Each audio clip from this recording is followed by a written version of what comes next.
잠시 한번 기도하겠습니다. 하나님 감사합니다.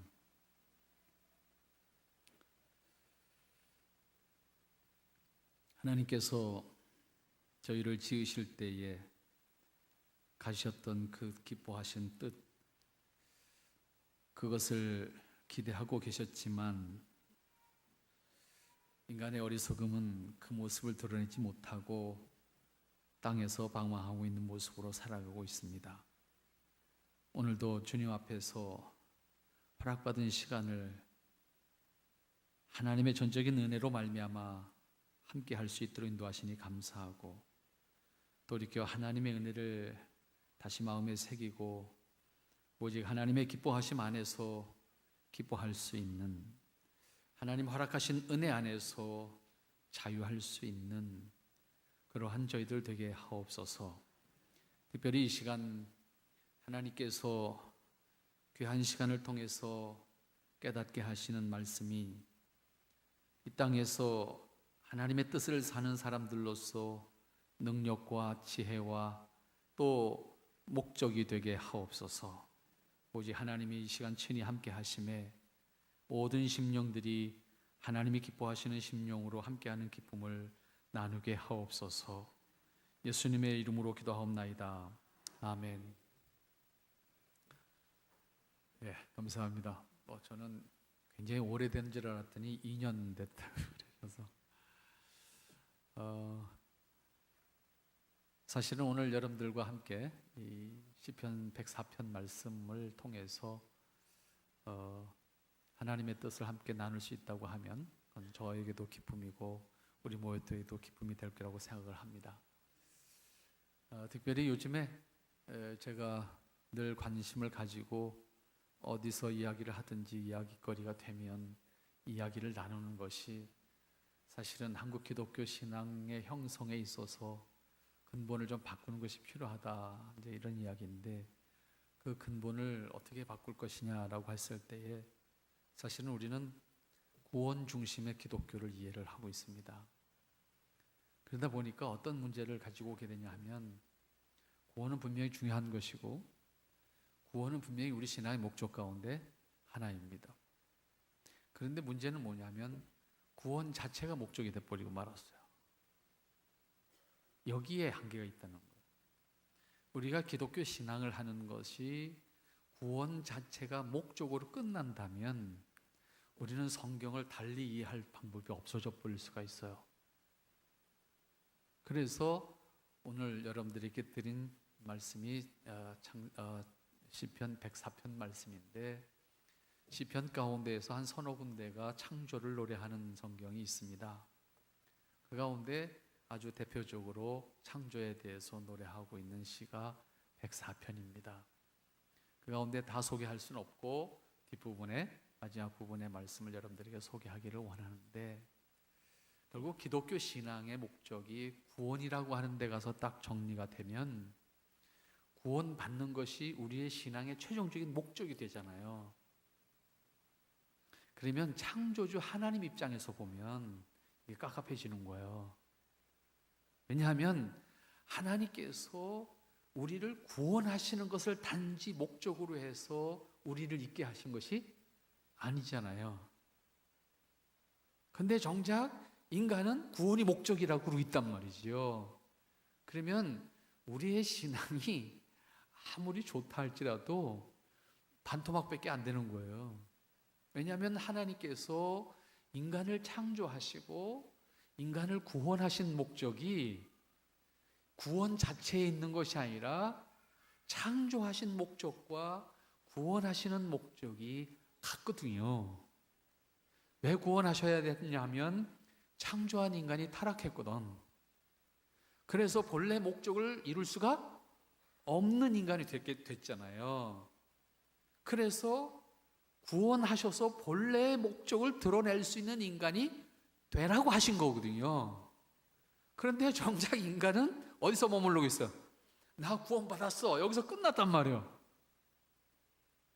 이게 우리가 가지고 있는 신앙의 현 주소고 한계인 거예요. 그래서 오늘 저는 여러분들하고 우리의 신앙의 목적, 우리의 인생의 목적, 그리고 하나님이 우리를 구원하신 목적, 그리고 더 나아가서는 하나님이 인간을 창조하신 목적이 뭔가. 근데 사실은 답을 우리가 이미 알고 있거든요.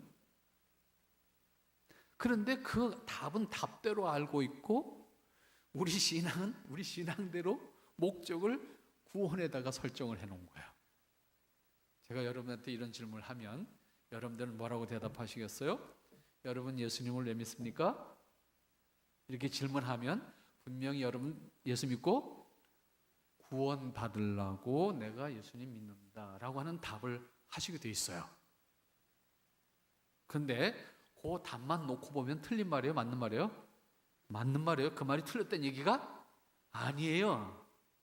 그 말은 분명히 맞는 말인데 문제는 답이 거기서 멈추면 반토막이다 그 말이야. 왜? 하나님께서 나를 구원하신 목적이 따로 있는데 우리는 그 목적은 생각하지 않고 나 구원 받는다는 데만 목적을 설정하고 있기 때문에 문제가 된다. 그런 얘기입니다. 예수 믿고 구원 받는다는 말이 틀린 말이 아니에요. 맞는 말임에도 불구하고 우리가 거기서 멈춘다고 하면 진정한 내지는 온전한 기독교 신앙을 표현할 수가 없다. 그런 말이 되는 겁니다. 그러면 우리는 적어도 교회를 나오기 전까지는 신앙을 가지게 되는 동기가 다양할 수가 있어요. 여러 가지 동기에 의해서 내가 예수님을 믿게 됐잖아요. 그래서 일단 교회에 나온 다음에는 우리가 성경이 말씀하고 있는 기독교 신앙의 체계와 원리를 일단 온전히 다시 이해를 해서 우리의 신앙의 목적, 그것이 무엇인가를 설정을 해야만 우리가 신앙생활하는 것과 내가 이 땅에서 살아가는 목적이 분명해질 수가 있는 거예요. 그렇지 않으면 기독교 신앙일지라도 신앙 자체까지도 어떤 것이 되냐면 내가 뜻하는 바, 내가 목적하는 바를 이루기 위한 수단인 거예요. 종교가, 우리의 신앙이. 내가 목적하는 거는 따로 있어. 그거를 이루어 가는데 내가 필요한 힘이 있어. 나로서는 감당할 수 없고 뭔가 신의 힘이 필요해. 그래서 내가 기독교의 하나님을 의지해서 나는 그 목적을 이루고 싶은 거야. 이렇게 되면 우리의 신앙조차도 이기적인 것이 되고 말습니다. 내 목적을 위해서 나는 열심히 하는 거죠. 뭘 하든 그것이 가능하다고 하면 그 가능한 것을 위해서 나는 종교적인 행위를 어떤 것이든지 해갈 수 있는 사람이 되는 거죠. 그래서 내가 종교적인 열심을 다해. 그러면 내 신앙이 좋은 겁니까? 이렇게 이제 우리가 다시 질문을 하게 되는 겁니다. 결국은 우리가 신앙하는 것은 단순히 내가 목적하는 바를 이루기 위해서 종교적인 수단으로서 기독교가 필요한 것이 아니다 그 말이에요. 그런데 정작 우리는 그러한 식의 신앙을 하고 있는 것이 현실이다라고 하는 의미입니다. 이건 어디서부터 고쳐가야 될까? 이거 어디서부터 문제가 생겼는가? 이거는 사실 말하기가 대단히 어려워요. 다양한 이유들, 원인들이 있어서 우리나라 교회의 신앙들이 형성되는 과정에서 그렇게 됐는데 이거를 한마디로 대답하기는 대단히 어려운 것 같습니다. 어쨌든 지금 우리가 형성하고 있는 신앙의 문제는 그런 것 같아요. 그러면 오늘 우리가 적어도 짧은 시간이지만 이 시간을 통해서 그러면 우리 신앙의 출발점과 신앙의 최종적인 목적을 어디서 찾을 것인가 하는 거예요. 신앙의 출발점도 신앙의 목적도 그리고 동시에 우리의 인생의 목적도 우리는 그 모든 것을 어디서 찾아야 돼요? 하나님의 창조하심, 하나님의 창조하심에서 찾아야만 합니다.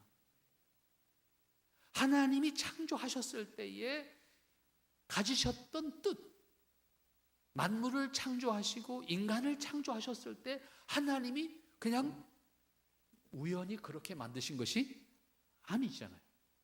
그래서 우리는 분명히 창조를 믿는다고 말하고 있잖아요. 그런데 정작 하나님이 왜 나를 지으셨지? 하나님이 왜 저것을 있게 하셨지? 왜 지구를 있게 하셨지? 왜 지구의 사람으로 하여금 살게 하셨지? 이 부분에 대한 질문을 안 하고 있어요. 이 부분에 대한 질문을 안 하면 실제로 우리가 신앙생활하는 과정 속에서도 내내 내 의지와는 관계없이 신앙하는 목적이 나한테 따로 있어요.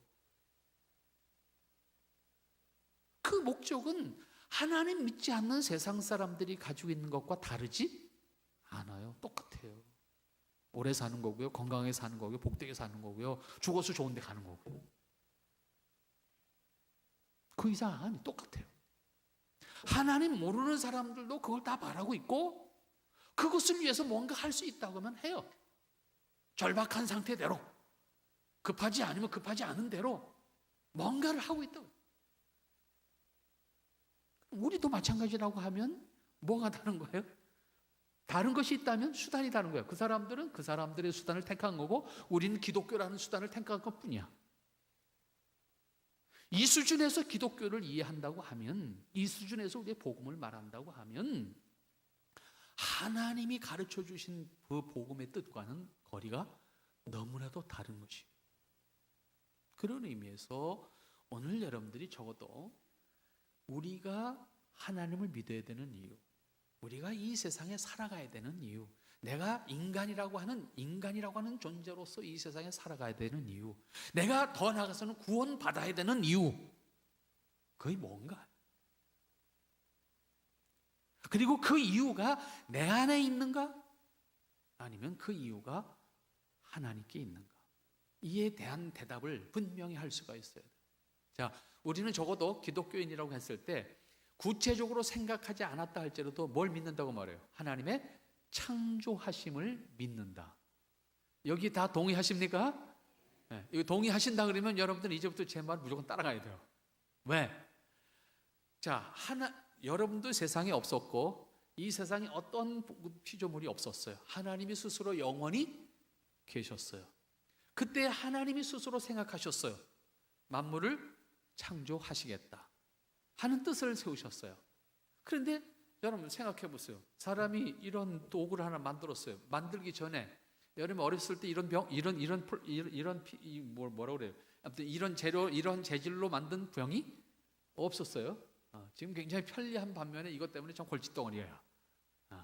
하지만 어쨌든 이거를 만들어낸 사람은 뭐 하겠다고 만들었어요?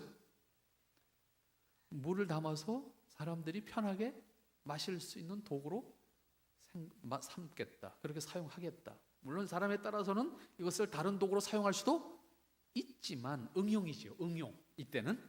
그러나 본래 만든 사람은 물병으로 만들었어. 용도가 뭐예요?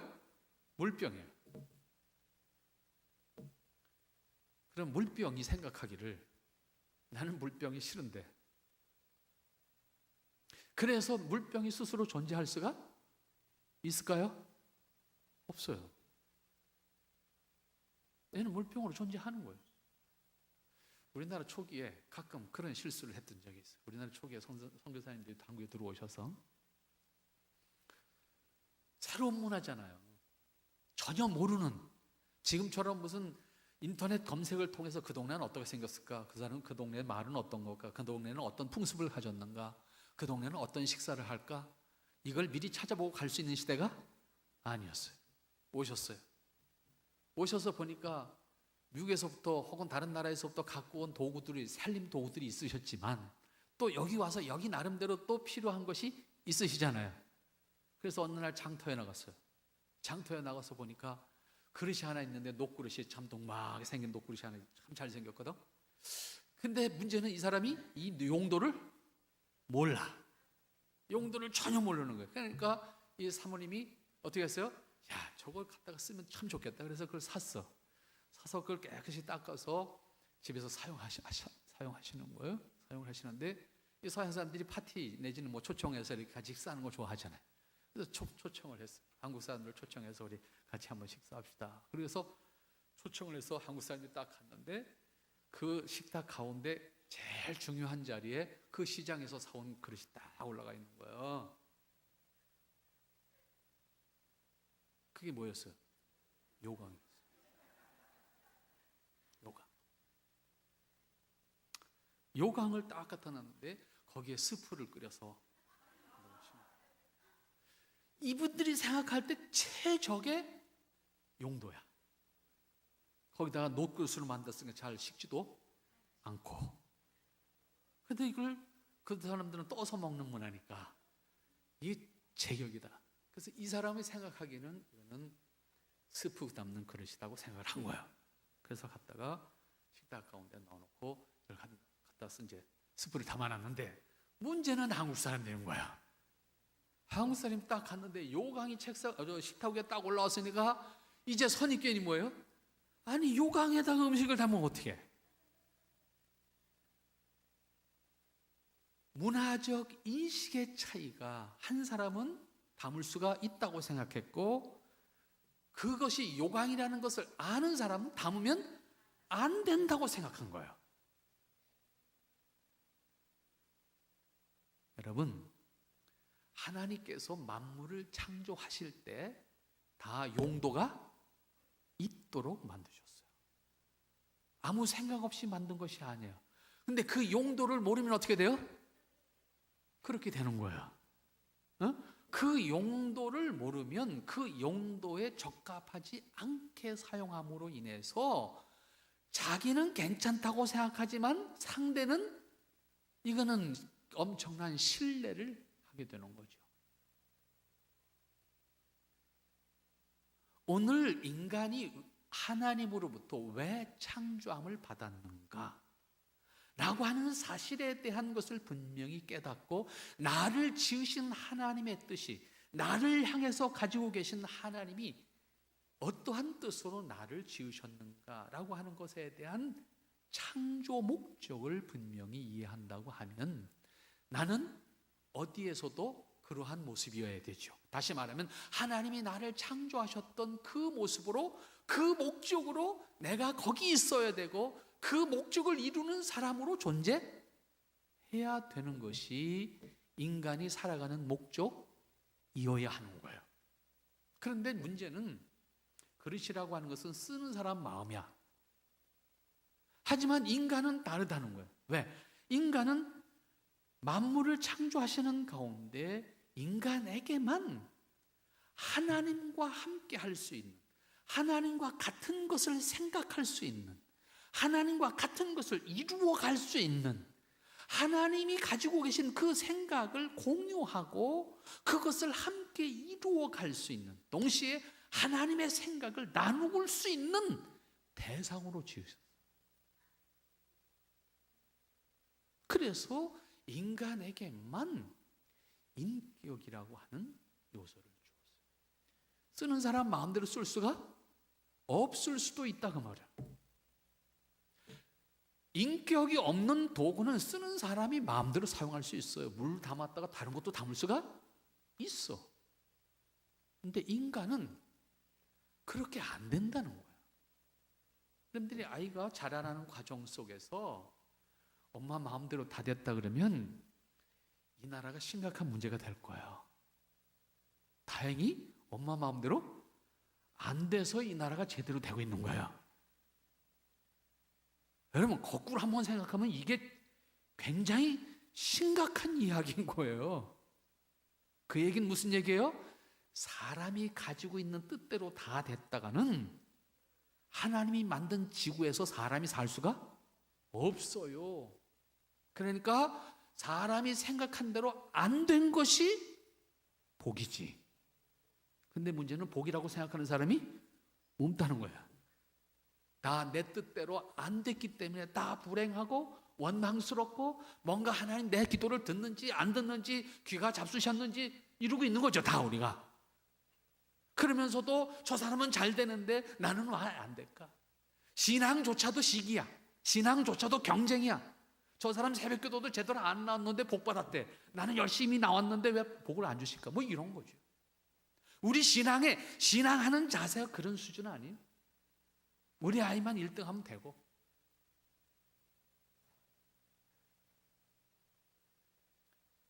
사람이 원하는 대로 아이들이 다 안 자라준 것이 우리 모두를 생각하면 참 감사한 일이에요. 여러분, 다 대통령만 되면 이 나라 국민 누가 할 거요? 응? 저는 늘 식사를 대할 때마다 늘 감격하는 마음을 가지고 식사를 합니다. 물론 많은 노력을 하죠.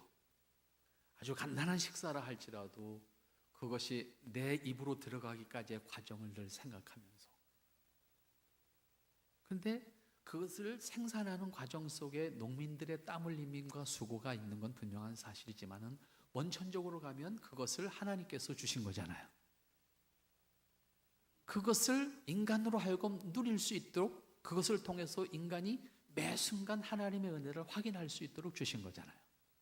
그런데 우리는 창조를 믿는다고 하면서도 어느 순간부터 그것을 만들어서 우리에게 먹게끔 하셨던 하나님의 창조 목적은 잃어버렸고, 내가 먹는 데만 집중하고 있다. 내가 먹는 데만. 그러니까 같은 음식을 먹으면서도 감격할 수 있는 여유가 없어요. 그런데 사실은 그 음식 하나가 내가 내 입에 들어가기까지의 과정은 적어도 몇 개월이잖아요. 우리가 주식으로 삼는 쌀이 됐던 보리가 됐던 밀이 됐던 전 세계가 공통적으로 그 중에 하나 먹지 않습니까? 물론 아주 극한 지방에서는 옥수수도 먹습니다만은 어쨌든 주식은 대부분 이 중에 하나예요. 근데 얘네들이 적어도 곡식으로 먹을 수 있는 시간, 그러니까 먹을 수 있기까지의 시간은, 밀이나 보리는 겨울을 나야 되잖아요. 겨울을 나서 6월 달까지니까 한번 생각하세요. 적어도 이것이 8개월 시간이 걸려요. 쌀은 적어도 4월 달에 시작해서 10월 달까지니까 한번 생각해 보세요. 4월 달부터 10월 달까지니까 6개월은 더 걸리는 거예요. 그래야 적어도 우리가 쌀이나 밀이나 보리를 우리가 식량으로 사용할 수 있는 곡식이 돼요. 그 다음에는 가공하는 과정이 또 필요하지요. 그렇게 따지면 그냥 1년 잡아야 돼요. 어쨌든 우리가 먹는 식물이 우리 입에 들어오기까지는 1년이라고 하는 시간이 걸려서 우리에게 들어와요. 그 과정 속에 다양한 간섭하심이 있었고, 하나님의 창조 은혜 안에서 인간에게 주시고자 했었던 먹는 기쁨을 하나님께서 전제하셔서 인간이 먹을 수 있도록 허락하셨다고 말이지요. 그 과정 속에서 하나님의 사랑과 은혜를 확인한다고 하면 정말 한순간도 작은 한 음식도 결코 헛되게 함부로 대할 수가 없는 거죠.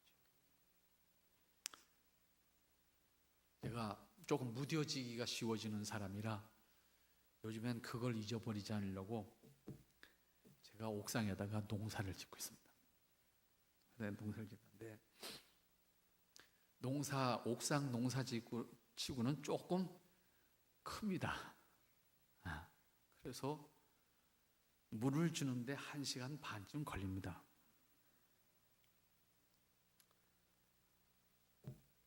올해는 참 감사한 게요, 비가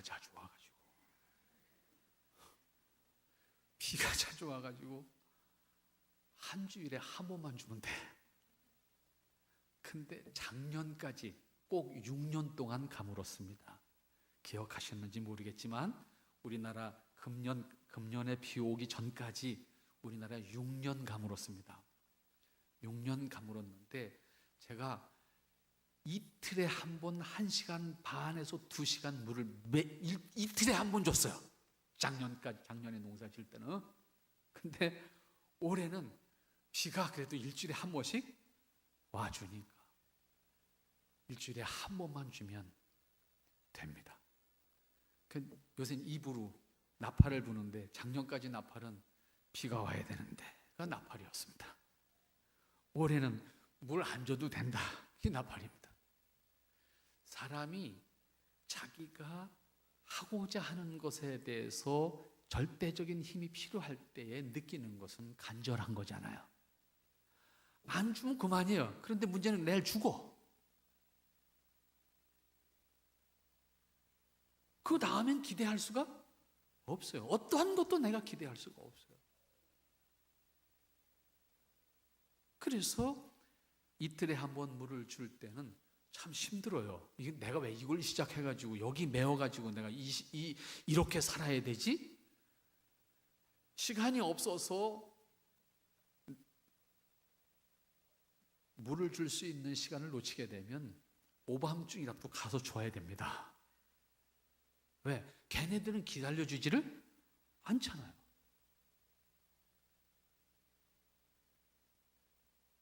근데 물을 인공적으로 줄 때는 한낮에 햇빛이 있을 때 물을 주는 게 아니거든요. 해가 지는 상태에서 주는 것이 가장 좋아요. 그러니까 그 타이밍을 맞춰야 되는데 그 타이밍을 내가 매번 못 맞추잖아요. 그러면 어떤 때는 밤 12시에 가서도 물을 줘야 돼 내가. 그럴 때는 짜증스러워져요. 왜 비도 하나 가지고 이럴 때 비라도 한번 딱 내리면 딱인데 이런 생각이 들어요. 그러니까 사람이 생각하는 건 전부 자기 중심인 거예요. 자기 중심으로 비도 와야 되고 자기 중심으로 해도 나야 되고 모든 게 자기 중심이에요. 아까 말씀드린 것처럼 사람이 생각한 대로 된다 그러면 지구는 이미 사람이 살 수 없는 공간이 되어 있어요. 내가 차지하고 싶은 땅도 넓지, 짓고 싶은 집도 넓지, 하고 싶은 것도 많지. 그걸 다 하려고 그러면요, 이 70억 인구가 원하는 대로 다 됐다가는 이런 지구가 몇 개가 필요할지 몰라요. 그렇게 사람은 필요한 것도 하고 싶은 것도 다 자기 중심으로 생각해요. 교회 일도 다르지 않아요. 그러다 보니까 세상 사람들이 살아가는 과정 속에서 티격태격 생기는 문제나 교회 안에 있는 사람들이 같은 신앙 안에서 살면서 티격태격하는 문제나 역시 다르지 않아요. 내용을 보면 똑같은 얘기예요. 오늘 우리가 분명하게 설정해서 가져야 되는 것이 있어요. 우리의 사고 구조가 우리 피조물이잖아요. 우리가 하나님의 피조물이라는 것을 분명히 믿는다고 얘기했잖아요. 그러면 우리의 사고 구조가 내 중심이어서는 안 된다는 거예요. 인간 중심이어서도 안 된다 하는 거예요. 우리의 사고의 중심이 어디로 가야 돼요? 하나님께로. 하나님이 나를 왜 지으셨을까? 하나님이 만물을 왜 창조하셨을까? 여기에 가서 하나님이 창조하셨을 때에 그 창조하신 뜻으로 돌아가서 하나님이 인간을 왜 창조하셨는가? 여기서 답을 찾고 내가 그러한 사람인가? 내가 하나님이 창조하실 때에 나를 향해서 가지고 계신 그 뜻과 내 모습이 같은 건가? 내가 가지고 있는 신앙의 목적이 같은 건가? 여기에 대한 의식을 분명하게 가져야 된다. 이거를 찾는 것이 믿음을 통해서 깨우치는 우리가 성경을 통해서 바로 믿음 안에서 이 성경을 통해서 하나님의 뜻을 깨우쳐야 되는 거예요. 하나님이 만물을 창조하신 목적, 나를 창조하신 목적을 깨우쳐야 되는 거예요. 그리고 나는 그러한 모습으로 그것을 목적으로 사는 사람이어야 되는 거예요. 그러한 의식을 가지고 사물을 보고 그러한 의식을 가지고 내 자신을 보고 나와 함께하는 모든 사람을 바라볼 수 있는 의식이 만들어져야 돼요. 그래야 나보다 잘난 사람도 봐줄 수 있고 못난 사람도 봐줄 수 있고 나하고 경쟁하는 사람도 경쟁하지 않고 봐줄 수 있는 여유가 생겨요. 그렇지 않으면 신앙도 경쟁을 시켜야 하게 된다니까요. 경쟁을 시키지 않으면 신앙조차도 안 와요. 이게 한국 기독교 안에 또 다른 병이거든요. 경쟁은 성과를 내요. 그래서 세상의 삶의 원리가 뭐예요? 경쟁이에요. 특별히 자본주의 원리가 뭐예요? 경쟁이에요. 철저한 경쟁이에요. 경쟁해서 발전하게 만드는 거거든요. 그런데 신앙도 경쟁이라 그러면 어떻게 해야 되겠어요? 거기에 평안이 있을까요? 거기에 위로가 있을까요? 교회 바깥에 있는 사람들과 살 때에 가지고 있는 그 똑같은 게 그대로 교회 안에서도 그대로 있는 건데,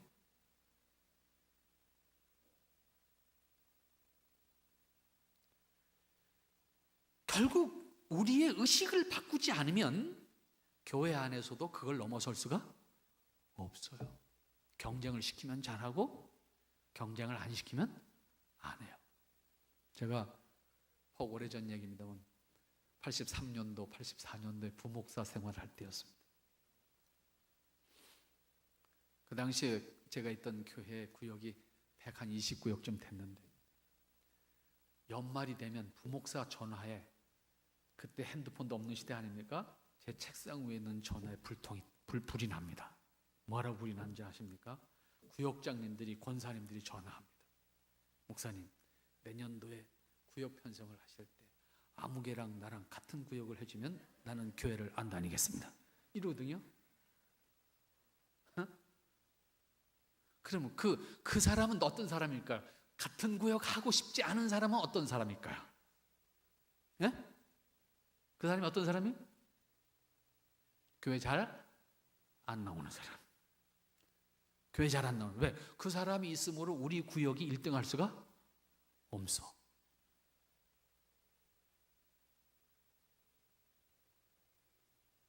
그래서 그 사람하고 나하고 같은 구역 만들어주면 나 안 다니겠습니다. 제가 담임 목사였으면 그만 다녀 그러려고 그랬어요. 부목사니까 그 말을 했다가는 또 목사가 교회 그만 나오라고 그랬다고 소문내지 않겠어요? 그 말은 내가 참 못하겠고, 그래서 이제 한번 다 모아놓고 하면 난리 치는데 한번 쳤던 적이 있어요. 교회도 다르지 않은 구조가 되는 거예요. 실제로 그 사람을 가장 돌봐야 되는 게 누군데? 구역장이잖아요. 교회잖아요. 구역이잖아요. 근데 그 사람은 교회에서도 뭐예요? 열외야. 너는 우리 구역 오면 우리 구역이 1등 할 수가 없으니까 너는 우리 구역 오면 안 돼. 그 잘 나오고 성경도 열심히 보고 새벽기도도 안 빠지는 사람 같은 구역, 이런 개념 아닙니까? 여기에서 우리가 얻을 수 있는, 여기서 우리가 성취할 수 있는 게 뭘까요? 땅에서 경쟁해서 1등 할 때 느끼는 그 순간의 성취감 아닙니까? 그 이상 아무것도 아니잖아요. 그리고 그 사람은 영원히 지진하로 저기 떨어져 있는 사람으로, 누구도 같이 안 해주는 사람으로 그냥 머물러 있는 거 아닐까요? 오늘 우리가 하나님께서 왜 모든 사람을, 인간을 창조하셨는가 라고 하는 것에 대한 목적을 분명히 깨우친다고 하면, 너도 나도, 사람들은 서로 경쟁해서 서로 비교해서 좀 더 낫고 좀 더 잘났고 좀 더 예쁘고 좀 더 크고 이런 것을 이상으로 생각하지만, 사람의 마음이라고 하는 것은 그렇게 그것으로 만족할 수 없는 사람들입니다. 여러분, 한국에 요즘에 여행 오는 사람들 가운데서 일반 관광으로 오는 사람보다는 목적을 갖고 오는 사람들이 점점 많아지는데, 그 목적 가운데 하나가 성형수술하러 오는 사람들이 많다잖아요. 소문이 나서 싸고 잘한다. 그 우스갯소리로 하나님이 이 다음에 헷갈리실 거라고 그런 얘기를 하는 분들도 계십니다. 왜? 하도 고쳐놔가지고 본래 사진하고 안 맞아. 이거 잘못 불러온 건가? 그 하나님이 헷갈리실 거라고 뭐 그런 이야기를 하는 분들도 계십니다만, 생각해보세요. 사람을 하나님이 만드실 때에 똑같은 틀에다 넣으셔가지고 찍어내듯이, 이목구비서부터 시작을 해서 키 크기까지도 똑같이 찍어내셔서 만드셨다 그러면 여러분들한테 묻겠습니다. 만족하시겠습니까? 그때는 사람 마음이 어떻게 바뀌냐면요, 똑같아서 싫대요. 그때는 사람의 마음이 똑같아서 싫다는 거예요. 그런데 그럼 다른 것을 만족해야 되지 않겠어요? 다른 것 갖고 만족합니까? 아니에요. 항상 나한테 비교되는 건 또 딴 데 있어. 새롭게 있어. 끊임없이 비교하는 거예요. 만족할 수 있는 사람은 세상에 아무도 없어요. 그런데 만일에 그 마음 먹은 대로 된다면 어떻게 되겠어요?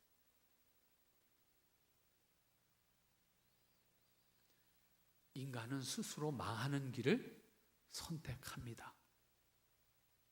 여러분, 얼마 전에 한번 텔레비전에서 소개했던 풍선 아주머니 계시지 않아요?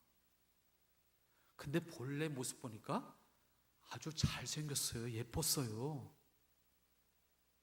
그런데 더 예뻐지고 싶은 마음으로 계속 여기다 집어넣다 보니까 도대체가 어떠한 것이 본래의 모습이있는지를 모를 만큼 다른 내가 되어 있잖아요. 근데 그것이 얼굴만 망가지는 게 아니잖아요.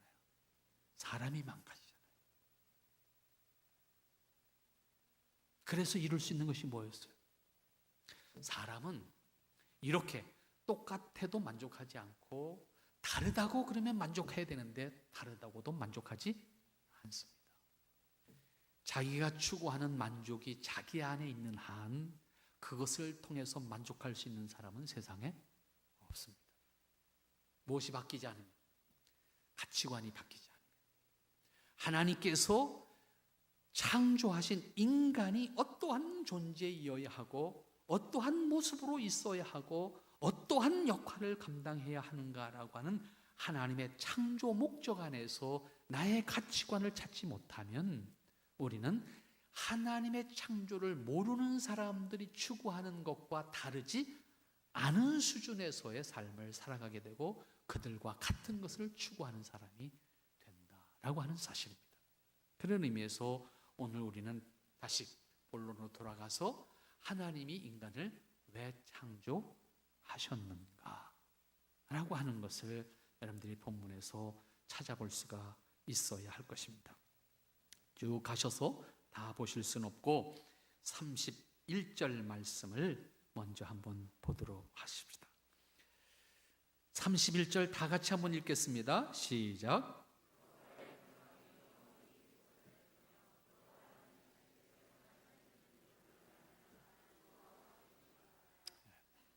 하나님께서 만물을 창조하심으로 말미암아 하나님의 뜻을 계속해서 드러내시도록 하셨다 하는 거예요. 하나님이 창조하신 피조 세계는 하나님이 영원히 갖고 계신 뜻을 드러내는 존재인 거예요. 하나님은 영으로 계시기에 보일 수가 없잖아요. 그분이 가지고 계신 뜻을 드러내게 하는, 눈으로 몸으로 확인할 수 있고 체험할 수 있고 경험할 수 있도록 드러내는 자연현상적 유무형의 현상적까지 모든 것을 포함해서 드러내게 하셨다. 계속해서 하나님의 뜻을 드러내게 하셨다. 그 중에 사람도 다르지 않아요. 다른 것이 있다고 하면, 다른 피조물과 다른 것이 있다고 하면 다른 피조물은 하나님께서 창조하시는 창조 법칙, 지구가 돌아가는 법칙, 태양이 뜨는 법칙, 만물이 살아가는 생로병사의 과정의 법칙, 그 법칙에서 존재하도록, 그리고 그 법칙을 통해서 하나님의 뜻을 드러내도록 하셨다라고 하는 거예요. 그러니까 그것들은 인격적인 의식을 가지고 그러한 행위를 하는 것이 아니고 존재하도록 만들어 놓으신 대로 행함으로 그것을 드러내는 거예요. 태양이 만일에 매일 다른 방향에서 인간이 예측할 수 없는 방향에서 뜬다. 그렇다고 하면 인간이 정상적으로 지금과 같은 생활 리듬을 가지고 살아갈 수가 없어요. 내일은 어떻게 내가 대처를 해야지 살지? 이렇게 됩니다. 그런데 창조 이래로 반대로 돌아간 적이 없다는 거예요. 이거를 창조 질서, 이렇게 표현할 수 있어요. 하나님의 창조 질서를 통해서 하나님의 창조하신 목적을 끊임없이 그렇게 드러내도록 한 거예요. 이거를 하나님을 모르는 사람들은 자연, 그렇게 이해해요. 하나님의 창조를 믿지 않는 사람들은 이것을 자연이라는 말로 이해를 해요. 저절로 그런데, 그런 얘기거든요. 저절로 그러는데 변함이 없어. 그래서 모든 계측 단위가 자연이에요. 기본 단위와. 그러나 하나님의 창조를 믿는 사람들이 볼 때 그건 자연이 아니에요. 하나님께서 창조하셨을 때의 창조 법칙 안에 그렇게 있도록 하셨어요. 그래서 인간이 태양이 다른 방향에서 뜰 것을 걱정함으로 살지 않고, 아무리 복잡한 시간 속에 산다 할지라도 내일 아침에 동쪽에서 해를 뜬다는 사실은 안 믿는 사람이 아무도 없어요. 다 믿어요. 그래서 사람은 자기 리듬을 가지고 살아갈 수가 있어요. 살아있는 생명체들도 다르지 않아요. 여러분이 좋아하는 음식 가운데 하나가 꿀이라는 것이 있어요. 저는 꿀을 먹을 때마다 늘 죄송한 마음을 갖습니다. 이 벌이란 놈이 꿀을 가져오기 위해서 멀리는 4km까지 갑니다. 4km까지. 4km도 더 가는 벌들도 있어요. 근데 벌들도 약어요. 멀리 안 가고 꿀을 가져올 수 있는 방법 찾거든요. 그래서 벌들 가운데 도둑벌들도 있어요. 이 벌은 하나님이 만드신 인격이 없는 집단 생활하는 생명체 중에서는 가장 조직사회를 확실하게 이루고 있는 것이 벌입니다. 그런데 벌을 전문적으로 기르려고 하다 보니까 벌통을 가지고 돌아다니잖아요. 꽃을 따라서. 그러면 제일 먼저 어디서 시작하냐면 서귀포에서 시작을 합니다. 서귀포에 가서 유채밭에서 유채꽃을 따고 그 다음에 다시 벌통을 싣고 남해안으로 들어와서 어디까지 가냐면 저 DMZ까지 가는 거야. 꽃을 따라서 계속 북상을 하는 거죠. 그래서 DMZ에 가서 끝나면 이제 벌농사 끝난 거야.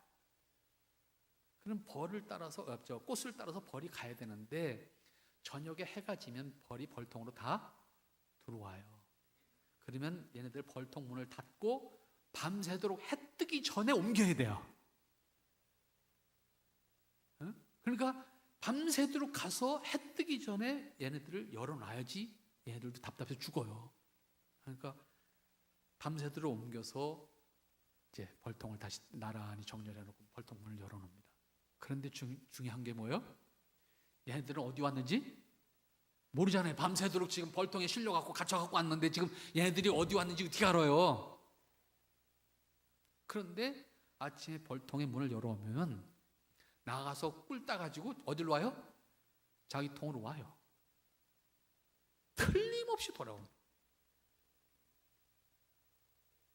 누가 가르쳐 줬을까요?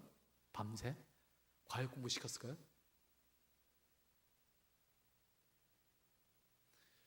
철새들 가운데에서 가장 멀리 날아가는 철새가 있습니다. 우리나라에도 오는 철새인데 도요새 종류들이 가장 멀리 날아갑니다. 그런데 우리나라에 오는 도요새들이 어디까지 갔다 오냐면 호주와 뉴질랜드까지 남북으로 왔다 갔다 하는 새입니다. 이 새는.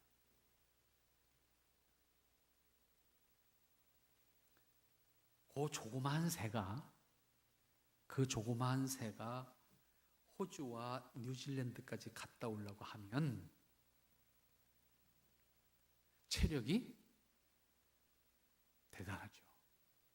물론 중간 기착지에 들러서 먹이를 갖고 갑니다. 근데 중요한 얘기는 뭐냐면 걔네들한테 GPS가 없다는 거예요.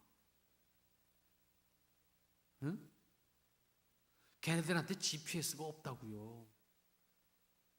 그런데 갔다가 정확하게 그 자리로 돌아와요. 반대로 새질 않아요.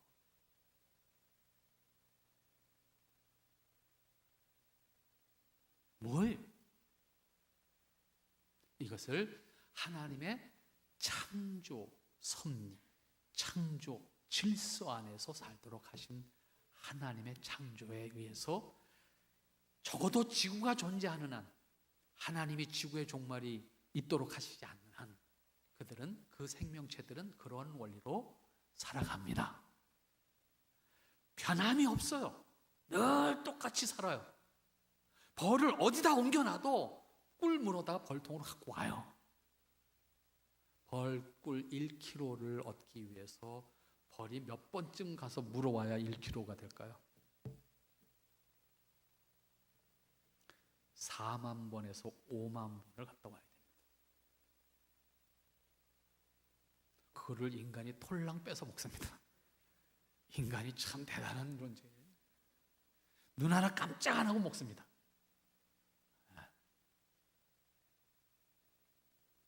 그러나 하나님은 그것을 인간에게 주셨어요.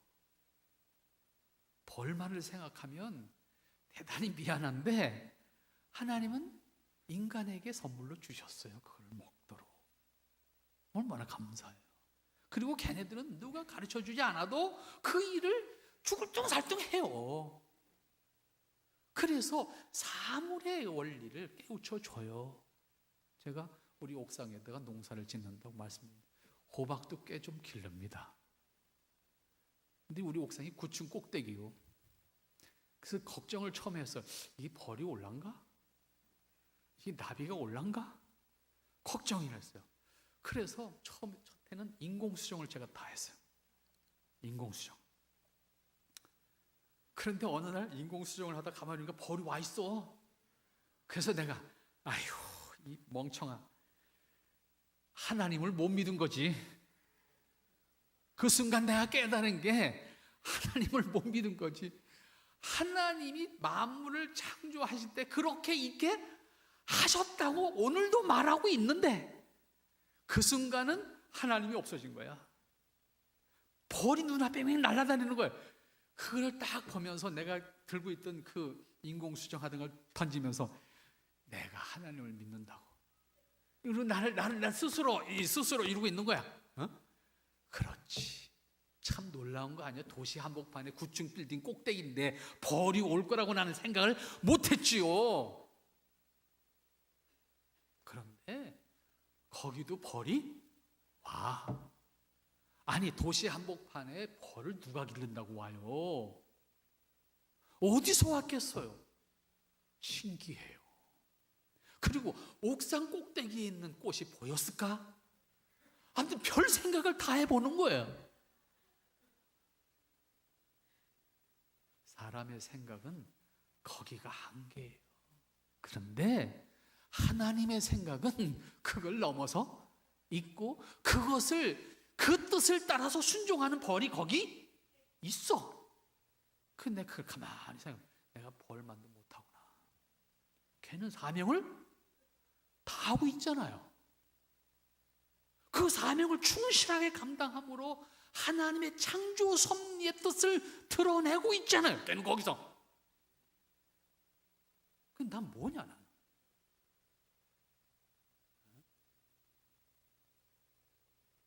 이렇게 하나님은 창조 질서라고 하는 자연 질서와 생명체에게 주신 생존 원리라고 하는 질서를 통해서 그들은 그렇게 살게 되어 있어요. 그래서 걔네들은 어떠한 환경의 변화에 의해서도 자신들의 생존 방법을 택해서 가요. 누가 GPS를 달아주지 않아도 걔네들은 호주와 뉴질랜드까지 갔다 온다고요. 덩치 큰 새들 가운데에서 저새 같은 것들은 대만, 필리핀까지 갔다 와요. 그러나 GPS 없어요, 걔네들한테. 근데 중요한 것은 돌아오는 자리로 온다는 거예요, 정확하게. 이게 창조의 신비고 창조의 능력이고 창조를 통해서 드러내는 하나님의 지혜고 능력인 거예요. 그 사실을 통해서 우리는 하나님의 창조라고 하는 세계를 체험할 수가 있어야 돼요. 그걸 깨우쳐 가야 돼요. 그랬을 때에 우리는 자연 앞에 겸허해지는 것이 아니라 그걸 창조하신 하나님을 믿는 사람들이니까 하나님 앞에 겸허해지는 거죠. 그리고 하나님의 창조의 지혜가 얼마나 성경의 표현대로 하면 신묘막측하다고 표현. 어떻게 표현할 수가 없는 거예요. 그런데 인간에게는 더 다른 의미로 주셨어요. 인간에게는 하나님과 같이 생각할 수 있고 하나님과 같이 기뻐할 수 있는 요소를 주셨어요. 이게 하나님의 형상의 요소인 거예요. 그래서 인간이 행복한 것이 하나님 편에 인간 자신이 가지고 있는 그 행복이라고 하는 개념이 있고, 그 다음에 나는 하나님을 통해서 내가 이루고자 하는 행복을 이루어가는 것이 아니라 하나님께서 인간에게 주신 행복의 원리를 깨닫고 그 행복의 원리 안에 있는 것이 우리가 행복한 거예요. 근데 그것을 뭐라고 표현했는가 하면 오늘 31절 말씀 보니까 여호와는 자기 행사로 인하여 즐거워 하실 것이다. 다시 말하면 하나님은 하나님이 하신 것을 통해서 스스로 만족하신다, 그런 의미거든요. 그러니까 하나님께서 만물을 창조하시고 기뻐하셨고 인간을 창조하시고 기뻐하셨고 여기까지는 하나님이 하신 것이고 하나님이 기뻐하시는 일인데, 하나님이 고민을 굳이 하신다 그러면 어디서 고민하신 거예요? 인간이 타락하는 데서 고민하신 거거든요. 내가 저놈을 저렇게 만든 게 아닌데 이거거든요. 결국은 하나님께서 인간에게 주신 행복이라는 것이 뭐냐 하면 그 다음으로 쭉 넘어가서 33절을 가서 보세요. 이 시편 기자가 인간의 행복이 뭔지를 설명하고 있는데 다 같이 시작.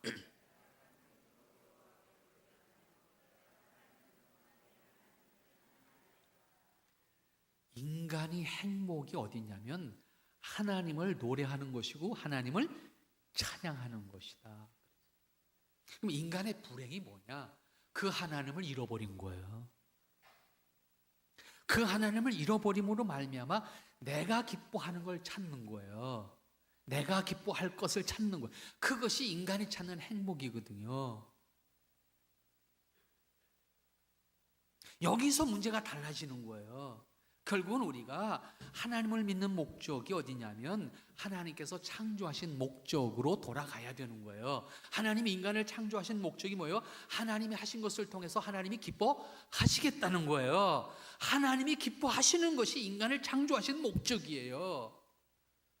그리고 인간은 그 생명들처럼 인격이 없는 생명들처럼 본능적으로 사는 것이 아니라 생각을 가지고 하나님의 뜻에 동의함으로 기뻐하는 거예요. 하나님의 뜻에 동의함으로 하나님 맞아요, 나도 그게 좋아요, 그거를 내가 기뻐할 수 있을 때 내가 행복한 거예요. 그러니까 인간의 행복은 하나님의 기뻐하심 안에 있는 거예요. 인간의 행복은 따로 있는 것이 아니라 그 말이에요. 하나님의 기뻐하심 안에 인간의 행복이 있다 그 말이에요. 하나님의 기뻐하심 안에 인간의 행복이 있다는 사실을 발견할 수 있을 때 우리가 살아가는 것이 뭐예요? 하나님의 기뻐하심을 따라서 살아가는 거예요. 우리가 하나님이 기뻐하시는 것을 따라가는 것을 따라서 살 때 하나님이 기뻐하시고 그 기뻐하심 안에 내 행복이 있는 거예요. 인간의 행복이 다른 곳에 따로 있는 것이 아니다 그 말이에요. 그러니까 하나님을 믿은 이후에 우리가 소유해야 될 것이 뭐냐면 하나님이 기뻐하시는 것과 내가 기뻐하고자 하는 것이 같은 것이 되어야 된다. 같은 것이. 그랬을 때에 우리가 행복할 수가 있는 거예요. 그때 우리의 행복은 죽으나 사나 이런 표현이죠. 죽는 것도 기쁨이고 사는 것도 기쁨이고 먹는 것도 기쁨이고 굶는 것도 기쁨이고 이렇게 되는 거예요. 그것이 하나님이 기뻐하시는 것이라면 그 안에 인간이 추구해야 될 궁극적인 가치가 있는 거예요. 왜냐하면 하나님은 영원한 진리 그 자체이시기 때문인 거예요. 인간이 추구하고자 하는 참된 가치가 인간 안에 있는 것이 아니라 하나님 안에 있는 것이기 때문에 그런 거예요. 그러니까 우리가 알려고 해야 되는 것이 뭐냐면 하나님 그분의 기뻐하시는 뜻이 무엇인가, 그것을 깨우쳐서 그것을 내가 살아가기를 기꺼이 동의할 수 있는 사람이 되는 것, 그것이 하나님의 사람으로 내가 이 세상을 살아가는 것이거든요. 그러니까 우리 주일학교 선생님들이 그런 의미에서 깨우쳐야 되는 것이, 먼저 깨우쳐야 되는 것이 뭐냐면 요령을 가르치는 것이 아니라 진리 자체를 가르쳐야 되는 거예요.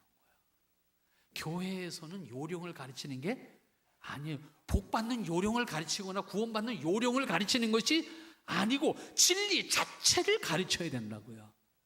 그리고 그것을 내가 소유할 수 있을 때 그 사람은 하나님의 사람으로 자신의 뜻을 살아가는 거예요.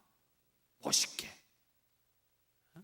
요령으로 살아가는, 재주 부려서 살아가는 사람이 아니라 요행을 추구하는 사람이 아니라, 제가 제 주변에 요행을 좋아하는 사람이 한 사람이 있었어요. 지금도 계시지만 저보다 꼭 10살 위인데 어느 날 나한테 하는 소리가, 누가 그러는데 나 60살에 죽는데, 그래서 그러니 뭐 그냥 대충 살아야지 뭐. 근데 60살이 넘었어. 그래서 물었어요. 불러갖고 어디 죽는다는데 안 죽었는데 그 우찌사오? 60살에 죽는다 그랬는데 안 죽었으니까 또 대충 사는 거지 뭐. 그러니까 이 양반이 40부터 지금까지 70이 넘어서 지금까지도 일을 안 해. 그냥 대충 살아.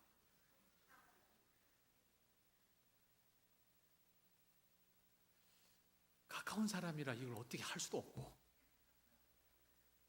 답이 없어요. 그래서 참 사람이 여러 가지로 산다 그런 생각을 하게 되는데, 여러분 우리는 적어도 팔자로 사는 사람들이 아니잖아요. 하나님이 나를 창조하신 목적이 있잖아요. 근데 우리는 스스로 내가 잘나니 내가 못나니 난 크니 난 작으니 그러고 앉아있으면 되는 게 아니잖아요. 있는 대로, 생긴 대로, 가진 대로, 그리고 나에게 주어진 기회대로 내가 하나님의 뜻을 이 자리에서 드러내는 것이 무엇일까? 그걸 생각하고 오늘 말하고 오늘 행동하고 오늘 살아가면 그건 나에게도 복이고 우리 모두에게도 복이고, 그리고 하나님이 나의 모습을 통해서 기뻐하시겠죠. 왜? 기뻐하셨으니까. 인간을 창조하시고 하나님이 심히 좋았더라. 만족하셨잖아요. 만족하셨. 근데 우리 어머니들은 다 그러잖아요. 애 낳고 나서 저놈이 내가 꿈꾸는 대로 자라줬으면 얼마나 좋겠어요, 그죠? 근데 오늘 크고 나니까 내 생각하고는 아예 딴 데가 있어. 저걸 내가 낳고 미역국을 먹었지. 이 속이 이제 끓이실 때는 이제 이런 상황이 만들어지잖아요. 어? 아까 말씀드린 대로 그것도 감사한 거예요. 내 뜻대로 됐으면, 우리 말이 있잖아요. 자식 놈 잘 가르쳐 놓으면 남의 자식이야. 그죠? 못 가르친 놈이 나한테 효도하지 잘 가르치는 놈 남의 자식이야. 틀림없어. 그렇지 않아요? 그래서 저는 아예 결혼시킬 때부터 내 말대로 움직이게 만들었어요. 왜요? 어차피 남의 자식 될 거니까 한번 해보기라도 해야지. 오늘 우리가 하나님 앞에서, 하나님은 우리가 잘난 건 못난 것이 문제가 아닌 거예요. 왜? 이미 타락한 이후에 우리의 모습이잖아요. 하나님은 우리를 다 하나님의 형상으로 지은 자로서 하나님이 기뻐하시는 뜻대로 살기를 원하시고 그렇게 귀히 여기신다고요. 근데 우리 스스로가 그걸 포기하거나 우리 스스로 그걸 안 하거나 우리 스스로가 내 것만을 챙기기 위해서 경쟁하는 식으로 살아간다고 하면 우린 믿음으로 사는 사람들이 아니에요. 적어도 우리 주님 사랑 교회 모든 성도님들 하나님의 뜻을 깨우쳐서 그 안에서 기뻐하기를 함께 하실 수 있기 바랍니다. 그게 복이에요. 제가 농사를 짓는 이유가 있습니다. 제 스스로 물론 바쁘지만 좀 더 게을러지지 않고 내 스스로를 다지기 위해서 사실은 하는 거거든요. 근데 하다 보니까 이게 일이 돼서 나를 매일 때는 좀 내 스스로 이걸 내가 왜 이걸 해가지고 이루고 있나 이런 거기다가 욕심으로 닭까지 기르잖아요. 그러니까 이게 하루도 안 챙기면 안 되잖아.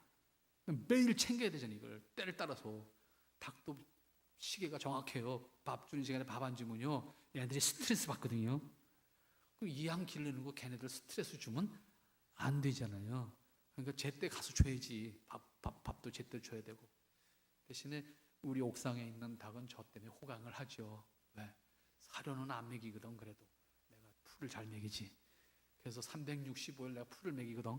왜? 닭은 원래 풀을 먹는 짐승인데 인간이 욕심으로 곡식을 먹여가지고 망가진 거거든요. 그래 다행이지. 대신에 정말 뭐랄까 유기농 무농약 계란을 내가 먹지요. 수고한 것만큼의 대가야. 안 하면 못 먹는 거야. 그래서 제가 어느 날 마트에 가서 유기농 방사유정란 계란이 제일 비싸대. 그걸 갖다가 우리 옥상에 있는 계란하고 깨뜨려서 시험을 했어. 나가짜야. 우리 옥상에 갇혀 있는 만도 못해. 얼마나 우리가 하나님의 창조 목적과 질서를 어그러뜨리고 살아가는가라고 하는 것을 알 수가 있습니다. 오늘 여러분들이 제가 말씀드린 것이 제 얘기가 아니고 오늘 33절 읽었죠? 34절 한 번 더 읽읍시다. 다 같이 읽습니다.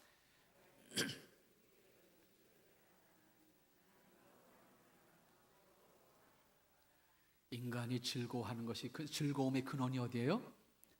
여호와 하나님이 즐거움의 근원이다 라고 이 시편 기자가 노래하고 있어요. 그러니까 우리가 목적이 잘못 설정됨으로 문제가 생긴 거예요. 그러니까 지금부터 우리 이미 창조 알잖아요. 그죠? 그러니까 목적을 수정하면 돼. 목적 방향을 수정해서 거기서부터 다시 찾아와. 그러면 내가 어떻게 살 건가? 우리가 보통 처음에 제가 말씀드릴 때에 우리가 구원을 목적으로 하는 신앙이 돼서 그 자체가 틀린 것이 아니라 우리의 목적이 구원에 머물러 있기 때문에 문제다라고 하는 말씀을 드렸는데 그걸 수정하기 위해서 성경 한 구절만 더 찾겠습니다. 에베소서를 찾아보도록 하겠습니다. 에베소서 1장 말씀을 가서 보시면 에베소서 1장 말씀은 바울이 구원의 서정과 원리를 우리에게 가르쳐주고 있는 말씀입니다. 그런데 그 원리를 가르치면서 몇 가지를 덧붙여서 가르쳐주고 있는 것이 있는데 하나님께서 인간을 구원하시는 그 모든 사역은 삼위 하나님의 일체적 관계 속에서 이루신다라고 하는 기독교의 신론 중심의 이 구원을 이해할 수 있도록 설명을 해주고 있고요.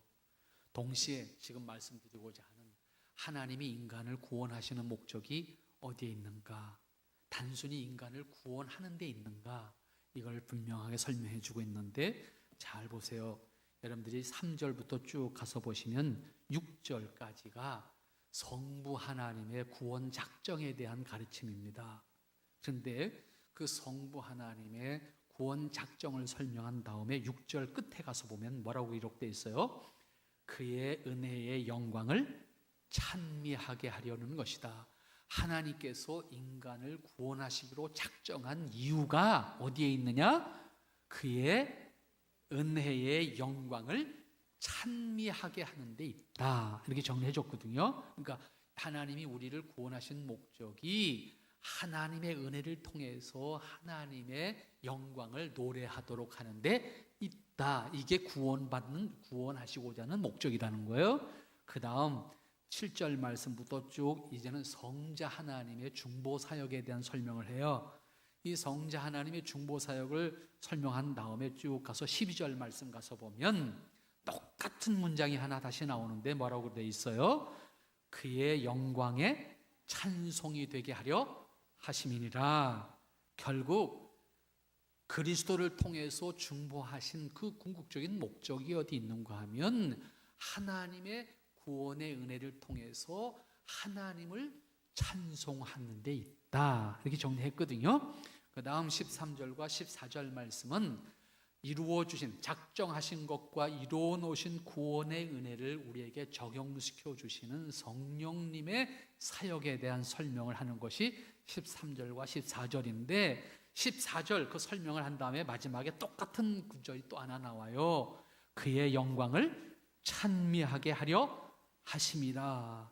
이렇게 구원의 목적이 인간에게 있지 않고 하나님께 있다는 것을 누누이 가르쳐 줌에도 불구하고 우리 인간은 구원의 목적이 내 자신에 있다고 생각을 해요. 그래서 신앙조차도 이기적일 수밖에 없는 것이고 신앙조차도 자기 목적 안에 갇혀서 신앙생활을 하게 되는 거예요.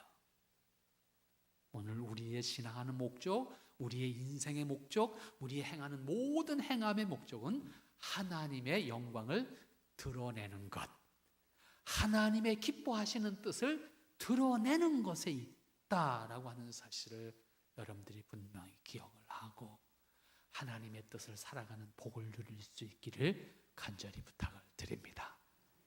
하나님 감사합니다.